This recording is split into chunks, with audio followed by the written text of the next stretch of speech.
Welcome along to another Pixiecast, and this is my first time virtually in continental Europe, and I'm heading over to Dusseldorf in Germany, but not to speak to a German, but to speak to a proud Yorkshireman. It is David Hutchinson. Hi, David. How are you? Hi, Andrew. Good to see you. Good to see you too. And so, as I've said, you're in Dusseldorf, Germany. How did you find yourself ending up there? I studied German at university, German and French, and I was looking to find work in that kind of area, something that would involve my languages. And I started working for a language school in London, and they had a school in Dusseldorf, as it turned out. And I was sent over originally just for 6 months to work there, and I've been here ever since. I stayed with the school for a couple of years, and it was adult education. We were teaching people mainly from companies, banks, and what have you. And I used to tell everybody that I wasn't actually a teacher, I was a translator. And it worked. It took about 1 year and 3/4, but I actually found I was teaching someone who was the head of a personnel department at a big company. Okay. And he got in touch with me and said, "We're looking for a native speaker English translator. Would you be interested?" So that's how I got actually more or less my current job. I've been with the company for a very long time. And that's how I ended up being here and staying here. And that was early 80s, I believe. I first came out, I can remember quite exactly, it was the 4th of January, 1983. Okay. Yeah. So just after a nice Christmas and New Year with your family back in Yorkshire. Yeah. Yeah, as I said, I'd been in London, I'd been home for Christmas, then I'd come back down. We were living or sharing a house with some of the guys in Harrow, and I actually got a bus from Harrow on the Hill to Heathrow Airport. Okay. Because you could. And yeah, that was it. 37 years later, you're still there in Germany. Yes. And I'm still enjoying it, has to be said. Well, that's good. Excellent. Like and you've kind of touched on what it is that you do for work then. So you work for a German technology company as a translator. A lot of people who work as translators are freelance, they work for themselves. And I always fancied having sort of regular salary and paid holidays and stuff. Sure. So I was fortunate enough to get offered this job with a sort of big German industrial company. And I'm still there. Okay. I'm still getting a regular salary, even in these COVID times. Well, there's something to be said for that, certainly. Well, the beauty, of course, of being a translator is you can actually work from pretty much anywhere if you've got a computer and an internet connection. Mm-hmm. So we've been working a lot from home. All my team, we've been working from home. I've been going in every now and then to the office, more or less, just to show my face, but it doesn't really make any difference to us where we are. And I think although this isn't quite your area of work, I think during lockdown and that, people have been looking to take up new things, haven't they? And learning a language, I think, is probably one of those sort of things. So have you had any requests from Germans to learn how to speak English? Although I know they probably speak pretty good English. I have an awful lot of trouble telling people that I'm not actually an English teacher. It's amazing the number of people who call me and say, "I'm looking to improve my English. Can you recommend something?" And I say to them, "I'm English." And they say, "Yes, I know, that's why I'm asking you." And I said, "Well, because I'm English, I don't actually need to learn English. So I don't really know much about English language schools and what have you." So I had somebody call yesterday asking me if I could recommend someone to give some sort of supplementary tuition to her daughter in English, assuming she meant me. Yeah. And I just I put her off. Politely declined. I politely declined. Well, I made a suggestion and then politely declined. Yes. And how's Dusseldorf as a city? I've not been there. Is lovely. It's people often say, "Is it in the north or the south of Germany?" It's in the west of Germany. It's very close to the Dutch border. You can drive 45 minutes. You're in Holland. Not much further, you're in Belgium. Yeah. And for Americans, just around the corner, you're in France. It's about a 4-hour drive, but so it's really good. You can get to England very easily, either flying or you can drive to the French coast and get the tunnel, go through the tunnel. Yeah, I've done that before. We drove to Cologne once for the Christmas markets. Oh, well, you see, Cologne is just down the road. Okay. Cologne is about 50 kilometers down the road. There's a big rivalry between Cologne and Dusseldorf, actually, in in the state of North Rhine-Westphalia, where we are. Right. Uh-huh. And no, it's a lovely city. There's lots to do. It's situated on the River Rhine, so there's lots of lovely walks there. It has what is called the Altstadt, the old town. In a lot of towns, that's just the bit that wasn't bombed during the war. Sure. In Dusseldorf, I don't know why it's evolved this way, but it calls itself the longest bar in the world. Right. And it's like I'm going to say a square kilometer, if you like, and it's just bars, restaurants, clubs. It's when you get there for the first time, it's unbelievable. You don't know what to do. There's so much on offer. And you just wander around these little streets, and there's bars and pubs and everything that's inviting. There's nice music coming out of the doors. One of the things I really loved about Germany when I first came here was that I'll call them pubs for want of a better word, they were completely different to what I knew from England. In England, you'd sit there and they had sort of flock wallpaper and what have you, the kind of sticky carpets. Yeah, sticky carpets. And here, quite a lot of the pubs, they didn't even have ordinary sort of chairs and tables. They had old armchairs and things, and they would play music all the time, which I thought was great. Absolutely great. Yeah. Remember, the first time I spent any amount of time in Germany was in 1978. As part of my university course, I came over for 6 months on placement. Mm-hmm. There, I was in Stuttgart, in the south of Germany, and everywhere you went, they were playing Sultans of Swing by Dire Straits. Oh dear! And you still moved over there? That was much later. Dire Straits had moved on. Now that was the song of that summer. It's move without hearing Dire Straits. In fact, we had tickets to see Dire Straits at an open air concert in Munich, and we were on our way there, and we were in a car accident on the way to Munich. Nobody was hurt. The car was hurt. We weren't hurt. So we never got there. And I remember Dire Straits were top of the bill. I can't remember who else was on there. But sorry. Very different. No, very different to life in Leeds then, which is where you're from originally. Absolutely. Although again, Leeds has changed so much from the time I used to live there regularly. It's almost unrecognizable.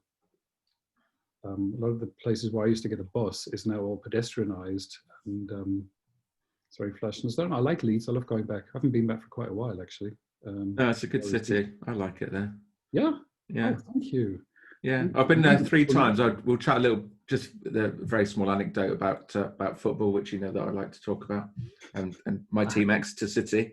Really? So in the space of 3 seasons, Exeter City went from playing Farsley Celtic in the conference, which is a little satellite town, I guess, or a village, really, isn't it, near Leeds? That's in the...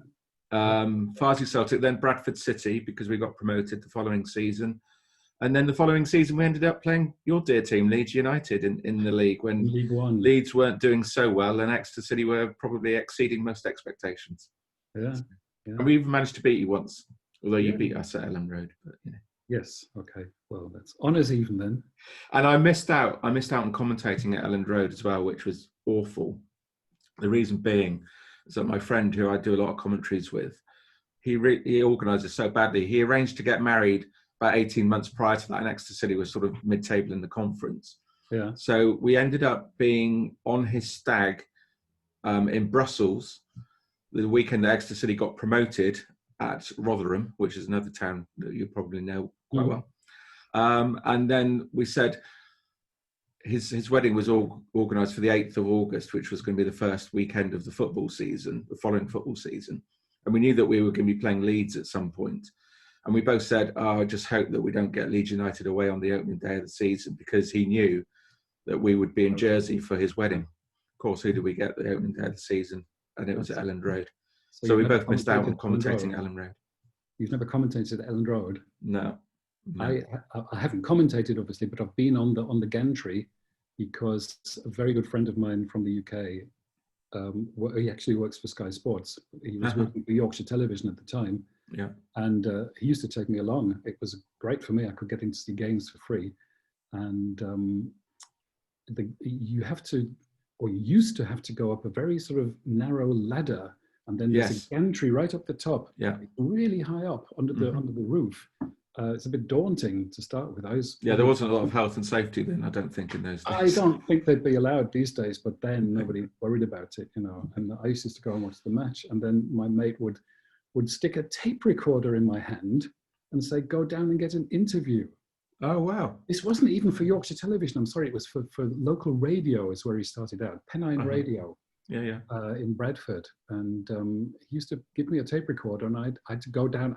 Heaven knows how this happened. You know, security these days you wouldn't get anywhere, but he just walked down the tunnel and met Peter Lorimer. Oh wow! And Peter Lorimer at that time was actually he was getting on, but he was still actually playing.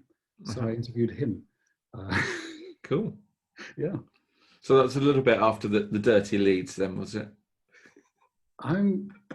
We're digressing here. It's supposed to be about the Pixies. I'm always quite. I know. We'll start talking about Pixies in a minute. I'm always quite surprised that this dirty Leeds thing always comes up.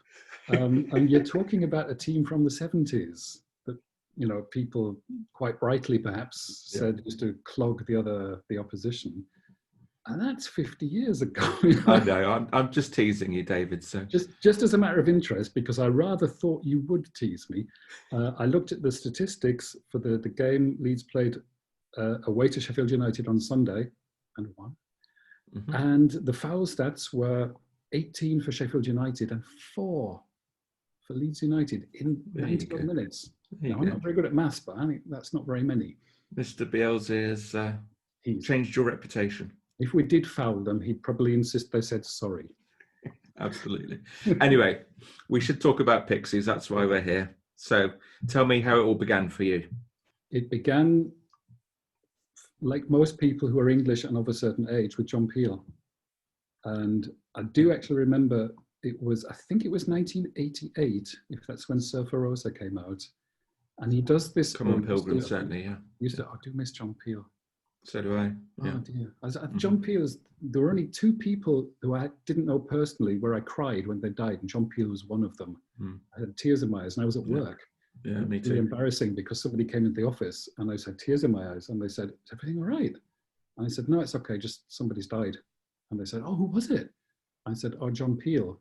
And they said, who's that? Because they were German and they didn't know who he was. So anyway, 1988, I was in Germany already, but I'd come home for Christmas, and they had this festive 50, the 50 top tracks of the year, and I probably illegally taped each evening where he played 10 of these 50 tracks. And I remember 2 that really stood out for me were Bone Machine and Gigantic, because it was just like nothing you'd ever heard. It wasn't there was a lot of punk around at the time and post-punk and stuff, and then this came up and I thought, whoa, this is great. I'm going to have to investigate this further. And a little while after that, 1989, I think it was April, I used to read the NME. I think you did as well, quite avidly. Even in Germany, I used to find it. You go to the station, and at the back somewhere, there was an old copy of the NME. I saw that they brought out a new album called Doolittle, so I went out and bought it. And that just changed everything from the opening to Debaser. Yeah, I was just hooked. This is terrific. And from there, I went back and got the Surfer Rosa. That was on album. Got that on vinyl. I went back and I got Surfer Rosa and Come on Pilgrim.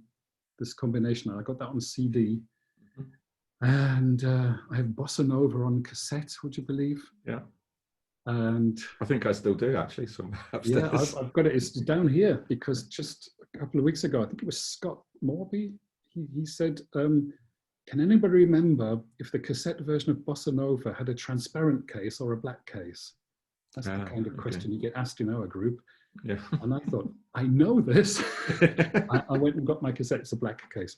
Okay. Yeah. So that was it. That was the start of it. And I just remember thinking, this isn't like anything else I've ever heard before. You know, and at the same time, it's absolutely fantastic. I loved it. I just couldn't get enough. Yeah. And of course, Debaser, as I said recently, got to number 30 in the ultimate festive 50s of John Peel as well. Well, that doesn't surprise me. Great. Yeah, yeah. So, yeah, he certainly played a large part in getting the band popular over here in the UK, certainly. So, yeah. In fact, I was really my flat got burgled actually in Dusseldorf, and they stole my hi-fi equipment, which I was really pissed off about, as you can imagine. But they left my albums Okay. And I was so delighted that I didn't have to. I thought, okay, I can get a new sometime and get a new record player or a hi-fi, whatever, but I couldn't replace all these albums. So So you've still got your vinyl collection? I've still got my vinyl collection, yes. Uh-huh. And I just added to it recently with Beneath the Eyrie, because I got the box set with the demos on the second LP. Oh, okay. Which of course then came out on Spotify, so whatever, Yeah. but I've got them. Uh-huh. So Doolittle was the first album that you heard then. So that's really where it all sort of and started. Still my favourite. I assume you're going to ask that at some stage. Good man. Still my favourite as well. I know, but it's just because that just left such a lasting impression on me when I first heard it, and I just listen. We used to consume music differently anyway, or I did when I was younger, because it wasn't like you could go out and buy 10 albums a week. You know, buying an album was quite a big thing when I was a kid.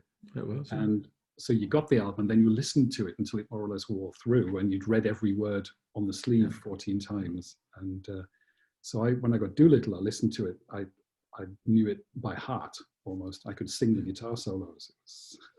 It was all very tactile as well, wasn't it? Having a big, the big 12-inch vinyl disc and the sleeve notes and everything. No comparison. You get possibly the same sleeve notes on a CD, but they're all that big. Yeah. And again, when you get to my age, you quite like to have them on something. I understand that. Yeah. Yeah. I'm at that age where I'm sort of doing this all the time, depending on what I'm doing. So. Well, I've left my glasses upstairs. I need them for reading and for computer work, but I can see you more or less. Oh, good. Well, I apologise for that, but it's okay. You're a bit blurry, so it's fine. Probably the best way to see me. So favourite album is Doolittle, and you have loved the band ever since. Absolutely, I have. And as we were just chatting about before we started recording, my life has been a series of missed opportunities. I had a chance to see the Pixies in Cologne, and it turned out it was either my wedding day or the day before my wedding day, and I didn't think that would go down very well, especially if you should get your priorities sorted out, David. Yeah, I know, but at the time I thought, I've got family coming over and friends from England. I probably ought to be around.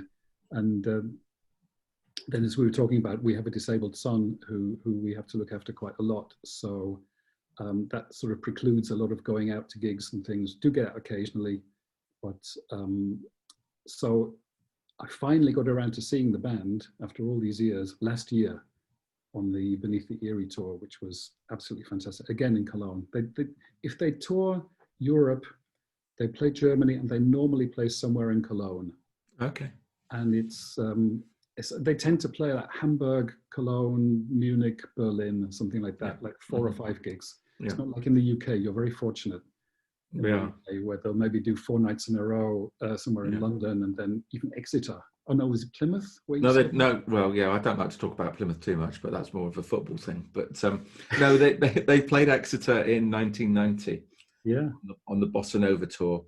But yes, I did have to go down to Plymouth last year to see them. But I was surrounded by other Pixies friends and that as well. So it was a great evening. But and the best thing about Plymouth, I always say jokingly, is that there are lots of signs pointing towards Exeter. I was going to say, you're going to say leaving, but having said that, one of the absolutely fantastic things about this group is that even if you're not able to get out to concerts, like I am not so often, so many people go to gigs and they stream stuff live and they record tracks and post them. And you've got photos, and it's not like being there, but it's like the next best thing for me. It's just fantastic.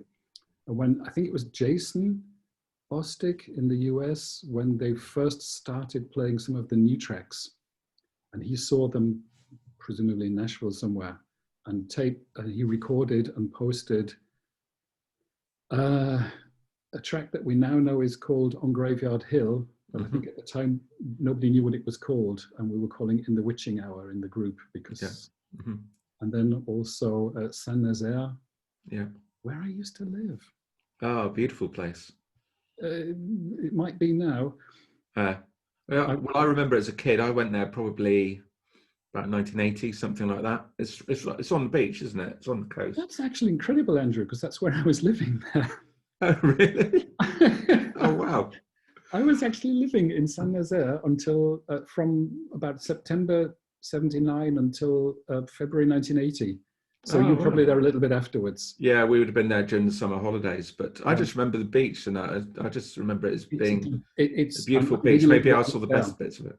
The first month that we were there, we had great weather and it was lovely. After that, it became wintry, and you Right. get a lot of bad weather coming in off the Atlantic, Uh-huh. and it's grey. And at the time, this I say was 1980, St Nazaire was the last bus from where we were living into town was 8 o'clock in the evening. That was it. Right. So we used to get Okay. the last bus into town, and then Yeah. we basically stayed out all night and got Right. the first bus the next morning to go home. Uh-huh. But I had a good time. I learned a lot of French. Yeah. I just remember the beach, I think, as much as anything. So, like I say, maybe I just saw the best bits of it. But it's a place that certainly sticks in my mind. Yeah. Around there, Saint Malo, and that is beautiful. I was going to say the rest of the area, Saint Malo, and the whole coastal area around there is beautiful. We knew somebody. I was saying the first month we were there, the weather was good, and we knew someone with a car, and they drove us around a bit, and it was fantastic. Mm-hmm. It was afterwards when it got grey and windy and cold. That was. Yeah. I was glad to get back. Let's put it that way. Get back to the Yorkshire weather. Yeah, I was actually, because I was at university in Bradford, which obviously is not too far from Leeds, and you'll be playing them in League Two, won't you? We will be. Yes. Yeah. Yeah. I have commentated. I've commentated at Valley Parade actually. Yeah. Yeah, I've commentated there. So, and a nice club as well. But anyway, we're digressing again. Yeah, we are, aren't we? Which I very easily do. So you followed Pixies on through to the breakup after Trump. Oh yeah. And were you upset about that? I was so annoyed. Yeah, me too. I was so annoyed. And that was 93, was it, when they broke up? No, it was a little bit earlier than that, wasn't it? Was it? I don't know. It was somewhere around that time. It's around about then. And I was married, and my recollection is that I heard it on the radio. The only English radio I could get here was there used to be British forces stationed in Dusseldorf and other places nearby. We could get EFBS, British Forces Broadcasting Service. Yeah, yeah. And it was a little bit sort of like Radio 1 with news for soldiers and stuff. And didn't John Peel do a show on that as well? He did once a week. I think it was a Sunday night. He did a 2-hour show, and I used to take that as well on the BBC, in which case I didn't, because it's probably illegal, isn't it? So yeah, I used to listen to John Peel on there as well. And it just came, there was some program where they said the Pixies are no more.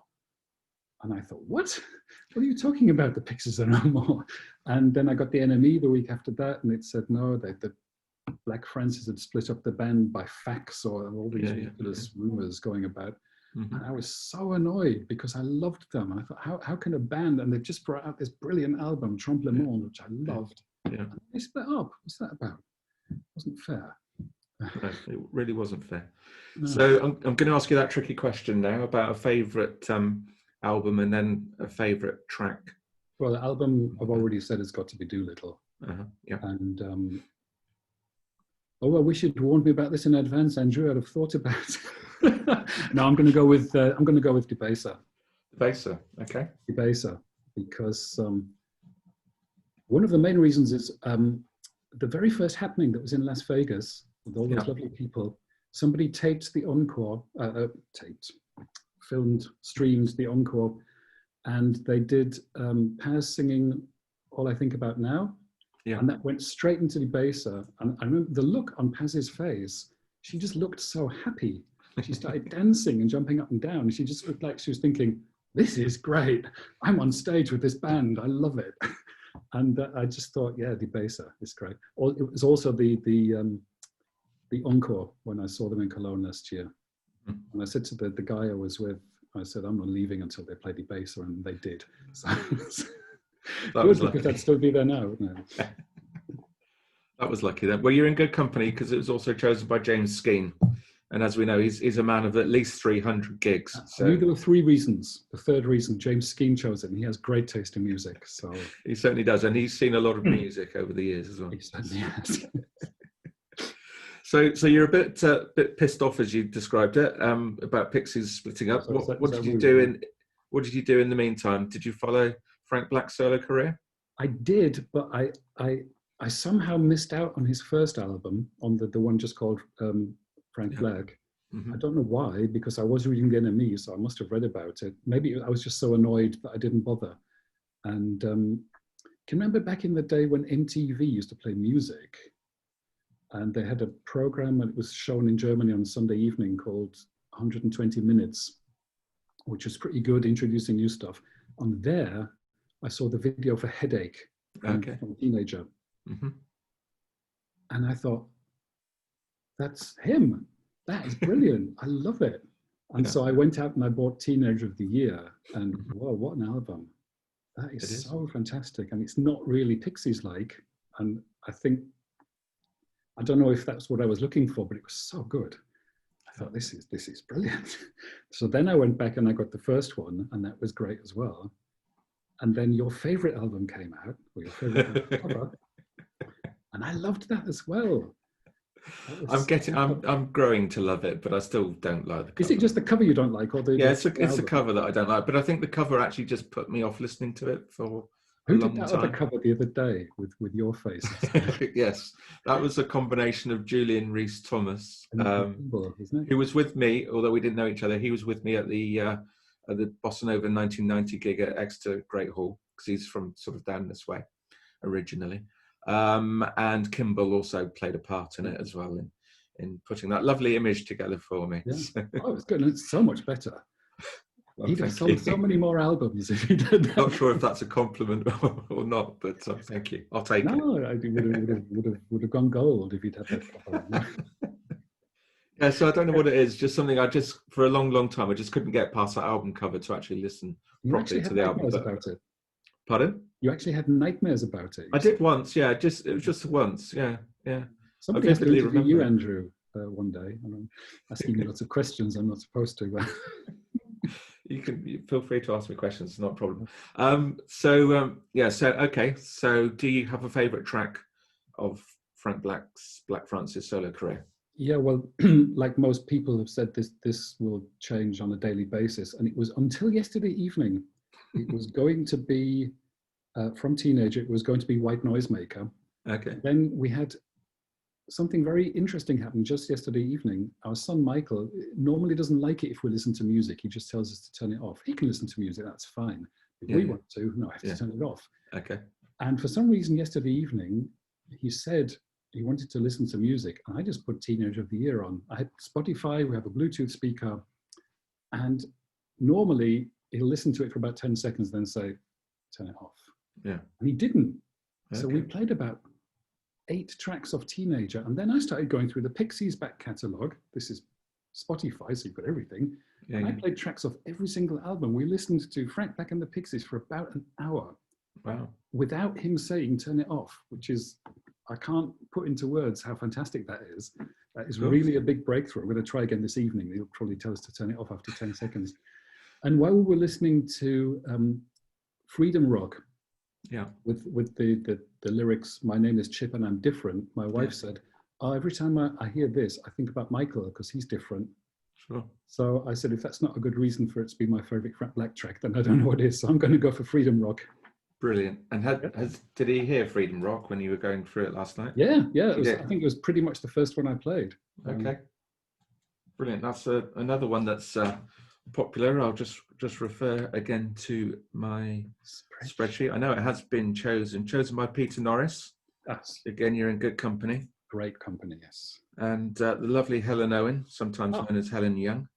We won't go into that. So yeah, you're in good company there with Freedom Rock. Excellent. Cool. Okay. Are you into all the merchandise, T-shirts and posters and things like that, or not really? I'm not a great T-shirt person, full stop. I don't have the body for it somehow, but I do have a couple of the group T-shirts, the ones that Jason with World of Strange, and I particularly like the last year's one that the Wave designed. Helen Paulet. Helen Paulet. Is it Paulet? Paulet. Helen Paulet. Yeah. I know it's Helen because she wrote one. She posted ones that although there's an E on the end of her name, she just pronounces it Helen. Yeah. Helen Paulet. I think it's great. I've got that. We had the very first one as well, the very original one from 3 years ago or whatever it was. Even my wife's got one of those. Okay. Yeah. And my wife now also has a Bird of Prey T-shirt from the Cologne gig. Wow. Okay. Last year. She likes the music as well then. I posted about this. I sort of tricked her into listening. She wouldn't have liked the Pixies. It really wasn't her kind of thing. Yeah. And, just after Beneath the Ear had come out, I thought she might actually like this, but how do I get her to listen to it?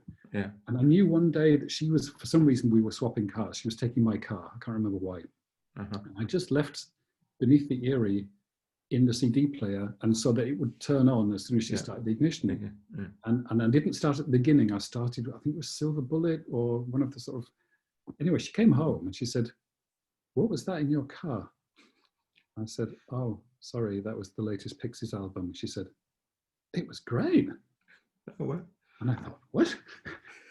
And no, she loved it. And I had to put that on her iPod. And then we went back. We went in reverse order. We went through Head Carrier, Indie Cindy. Indie Cindy, I think, is her favorite Pixies album of all. I went right back to even to like Broken Face, Something Against You. Wow. All good. And then we started on Frank Black. And she loves the first two, in particular Teenager, which is why she was able to say that lyric, "My name is Chip and I'm different." She knew the lyric, which made me so proud. Yeah. She's not fantastically keen on the Catholics so far. Although I recently, what Black Letter Day, I think she quite liked that. Yeah. Mm-hmm. The album. But she didn't like the other Catholics albums. So I'm still working a work in progress there. It's a work in progress, yeah. But the thing was, I'd got the tickets for the Cologne gig as soon as they came out, and I didn't know if I'd be able to go. I just thought, I'm getting tickets.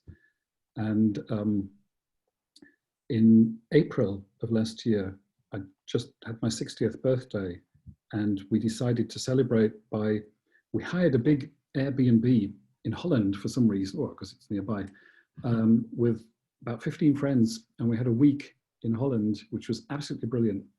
And one of my oldest friends, Guy, actually used to go to school with. I've known him since we were 11. He was there, and he likes Pixies. He's not like the world's biggest fan, but he does like them. And I said, well, I've got 2 tickets, one for you if you fancy it. Fancy coming over? Yeah. He lives in Sheffield. Okay. So he said, "Oh, Dave, I'd love to, but the wife, whatever." Yeah. And she was standing nearby, and she said, "No, you should do it. In fact, we'll both come over and we'll make a nice long weekend of it. And I can have a girls' night with Andrea, my wife, while you're out at a concert." And we sort of looked at each other and said, "Yes, that's what we're going to do." So he did. They flew over, and he went with me to the Cologne gig. Brilliant. And, in the meantime, Andrea, my wife, had discovered the Pixies, and then said, "Actually, I'd quite like to go." Okay. It's sold out. Oh no! Get any more tickets? Yeah. So next time. Next album, they'll do a European tour. We'll go to Cologne together. Brilliant. Yeah. Wow. Oh, that's great. It's fantastic to be able to share those sort of events and that, I think, with friends, especially when you don't see each other very often. Absolutely. I mean, we see each other, I'm going to say once or twice a year. It's no, from Manchester airport, it's just over an hour's flight to Dusseldorf. Yeah. It's pretty easy to get here. Mm-hmm. People flooding over now to Dusseldorf. But quite. So we do catch up quite regularly, and then of course with all the digital possibilities available to us today, it's good to keep in touch. So yeah, but it was good to have someone to go with, apart from anything else. And are Pixies popular in Germany? I mean, obviously, if they're selling out gigs in Cologne, and I guess they have a following. They obviously have a following. Exactly. I wouldn't go so far as to say they're probably the same as in the UK. Would you say the Pixies are popular? I mean, they have a huge. They have a following, and a sort of avid fan base, but they're not sort of generally in the population. The response I usually get is, "Yeah, I've heard of them, but I don't know any of their stuff." Yeah, that's probably about it. Or is that a girl band? Yeah, and then you sort of like say, "Oh, have you seen Fight Club?" And if you've seen Fight Club, then you'll have heard one of their tracks. Oh, that was them. They go, yeah, and that's usually about as far as it gets. Yeah. Where is my mind? Yeah, that was nice. Yeah. So, what about the music scene in Germany? After Kraftwerk, I'm struggling, I have to say. Kraftwerk from Dusseldorf. I know. Yeah. Oh, you do know. Sorry. Yeah. That's okay. But after that, I'm struggling. Eistesender Neubauten, are they German? Who, sorry? Eistesender Neubauten. That used to be a John Peel favourite. Einstürzende Neubauten are German. They're from Berlin, I think. Are they still going? Because they were a John Peel band as well. Yeah, I think they are. There's a guy called, probably not his real name, but he calls himself Blixer Bargeld, and he also plays with Nick Cave. Yes, he does. Yeah, you're quite right. Yeah. So there's them. The problem with the German music scene is a lot of it is the same as in the UK. So this, to my ears, fairly bland, what they call R&B, with auto-tuned voices and stuff, and I just can't get my head around that kind of thing. That's what the charts are full of. Okay. There are bands. There's one band, Cologne-based band called BAP, B-A-P, which is Cologne dialect for dad. Okay. And they've been going for about 40 years, and we've seen them live. Andrea and I went to see them live, and they're really good. But they're a sort of straight up rock band, rather than anything out of the ordinary. And so, there is a German music scene, but I'm not really into it. Okay. So nothing you can recommend for us to listen to then, really? I have odd albums by German bands from around the time of what was called the Neue Deutsche Welle, New German Wave. And this was a little bit after New Wave in the UK, so maybe 80s, early 80s. Yeah. And there were a couple of bands there who I bought albums by and I really enjoy, but again, this is 30, 35 years ago. Yeah. So sure. I ought to look into it more, shouldn't I? So tell me about Catholics then. Obviously, you're a fan. Your wife's still a work in progress. Yeah. It was seamless for me because I got into the Frank Black solo stuff, as I say, and I bought Cult of Ray, which by all accounts is more or less the first Catholics album. It was the Catholics band. And then from then on in, I was, when I read this was coming out, I was more or less getting them the day they came out. And I just loved them. That first one, where all the tracks were in alphabetical order. You're not a big Catholics fan, are you? Not at the moment. No, I'm still working on it. You have a lot to look forward to, my friend. I do. I know I do.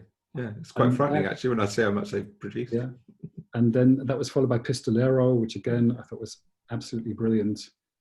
And I think after that was Dog in the Sand, which seems to be everybody's favourite. Yeah, very popular. My wife likes Dog in the Sand. Okay. She likes that one. I just kept getting them as they came out. I remember Black Letter Day and Devil's Workshop. There were 2 CDs, but they came out on the same day. Right. And he always said they were completely separate from one, and they're sonically completely different, but came out sort of as a double pack. So I got that. And then we moved on to Show Me Your Tears.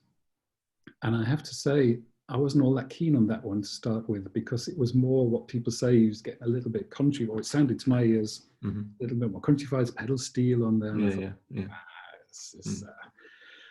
This is not so great. So I sort of put that to one side. And then, I don't know, was there another? I think that was the last Catholics album. And then it went back, he went back to calling himself Black Francis. And he released, there was an EP called Seven Fingers. Or 7 Fingers, because he left all the vowels out. And then Bluefinger. Yeah. Bluefinger is, I know a couple of, I was, one of the things I was thinking of picking as a favorite Frank Black track was Threshold Apprehension. Yeah, that's popular. That's a popular choice. Yeah. Also, I don't know if you saw in the group the post by Sean Rayburn. Yeah. So that was his favorite Frank Black track of all time. I'm trying to get him on actually, but he's a busy man. So, I am trying to get him on. He would have a tale to tell, I would imagine. I'm sure he will do. Yeah, no. You have to do a 2-parter with him, I think. Absolutely. So, favorite Catholics track then? This might sound weird because I just said I didn't like Show Me Your Tears. But just recently, it was going to be I Switched You from Pistolero, but then I went back just recently and listened to Show Me Your Tears again, and it's actually really, really good. I don't know what on earth was wrong with me the first time around. So I'm going to go for a track of that called Massif Centrale. which is it's just fantastic. Give it a listen. You're a cycling fan as well, then, are you? Absolutely. Tour de France fan. Look at me, this steely body. Bug-like body, yeah. Okay, and then of course Pixies got back together. Yes. And Thank God. was that a happy time for you when you first found out? It was. I remember being so happy when suddenly Bag Boy appeared out of nowhere as a single. I knew they'd been recording, and then I just found this, I think it was on YouTube, Bag Boy, and I thought, this is great. And my initial thought was, and Kim's on it, because it sounds like Kim is singing the high vocals. Yeah. It turns out it's Jeremy Dobbs. Jeremy Dobbs, yeah. He does a very good Kim impersonation. He does, yeah, absolutely. I wonder if he was doing it deliberately, because it did, to my ears, it just sounded like Kim. And I thought, I thought she hadn't been on the recordings. Yeah.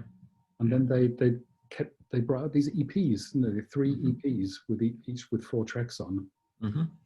And then just put those on an album with Bag Boy and said, this is our new album, which I thought was a bit of a weird way of doing it. But so I had the EPs, and then I bought the album as well. Okay. The album version of Bag Boy is slightly different from the single version. So Right. Okay. That was worth getting. Okay. I think I've only ever heard the album version, but okay. There was just, the backing vocals were slightly different. This Okay. your teeth thing, whatever. Yeah. But I loved it. I thought that was great. And then when Paz finally got involved and became more or less a permanent member, I think to start with she was still just a touring member, but then I heard she was recording with the band. I thought, well, this is slightly more permanent. Yeah. And Head Carrier, I just loved. Yeah. And Beneath the Eerie is sort of next level to me. I think it's so fantastic. And I loved the way that the podcast thing, so that you were given these tantalizing sound bites of tracks that were going to be on the album and a lot of tracks that weren't going to be on the album. And when it came out, I was actually, thanks to that, and also people have been posting in the group, I actually was quite familiar with some of the tracks. But the album as a whole is just, I hesitate to say a work of art, but I just think it's from start to finish, it's just so fantastic. And you saw them live playing that? I saw them live doing the Beneath the Eerie tour, yes. And they did every single track off the album except my favorite, which is Silver Bullet. They didn't do Silver Bullet live. Okay, right. They did everything else, and all the stuff you would have hoped for. It was, and now we've got a new single out, released.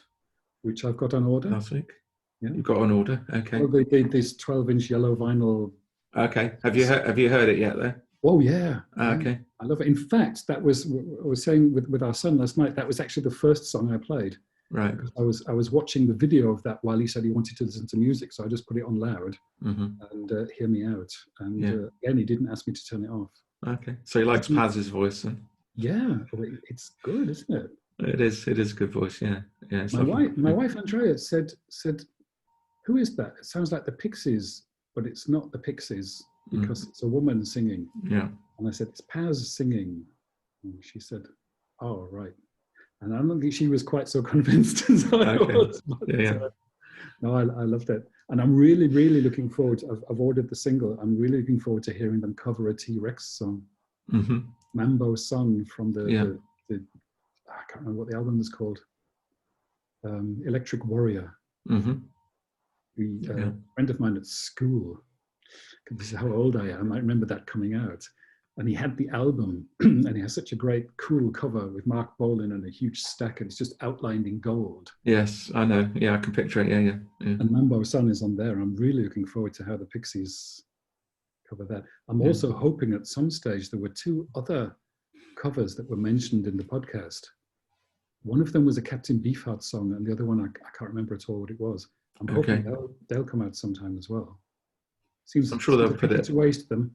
Absolutely, I'm sure they'll put it on some format at some stage. So. Yeah. So. I think Kimball said it would be a great Christmas EP to put all those covers on one EP and bring it out for Christmas. Well, if Kimball thinks it's a good idea, then I'm sure the band will pick it up. So. Sure, you're right. Brilliant. That's been great. Thank you. So I've just got that one last question, which you know what's coming. I do, yes. You did say you were happy to answer it. So No, I said I would answer it. And okay. No, no problem at I all. like to embellish these things. Yeah. So here you are, well, there you are, having a dream, and suddenly you find yourself naked on a stage in front of thousands of adoring fans. Which Pixies song are you going to sing for them? I have been giving this some thought, and there is a Pixies song that has already put me in an embarrassing situation. Okay. Which was that you listen to Pixies in the car. Do you sing along? Of course. Everybody does. Yeah. And I do. And I discovered that if you're in the city and you're stopped at traffic lights and there's a pedestrian crossing in front of you and there are cars to the left and the right of you and you're singing Tame, they all look at you as if you're not quite right. And that's exactly what happened to me. I wasn't even thinking. I was just looking at the light to wait until it changed to green. And I sort of looked up and I saw these people going past going, is he okay? So that's what I do on stage. I do Tame. Right. Jump about. Okay. And it still wouldn't be as good as Mike Flynn's version. Well, no, I mean, he is a tough act to follow. Absolutely certainly. A tough act to follow, yes. Tame it is. David, it's been brilliant talking to you. Thank you very much indeed. Pleasure. And hopefully maybe one day you'll get back to the UK, or we'll get over to Germany and we'll meet up for a beer somewhere. Absolutely love it. There's always a beer in Yorkshire or in Germany, isn't there? So. Beer in Germany is very good, Andrew, as you probably know. Yeah, I do indeed. Yeah. Thank you so much for your time. Very well. Thanks very much, David. Okay. All the best to you. Cheers. Okay, bye. Bye.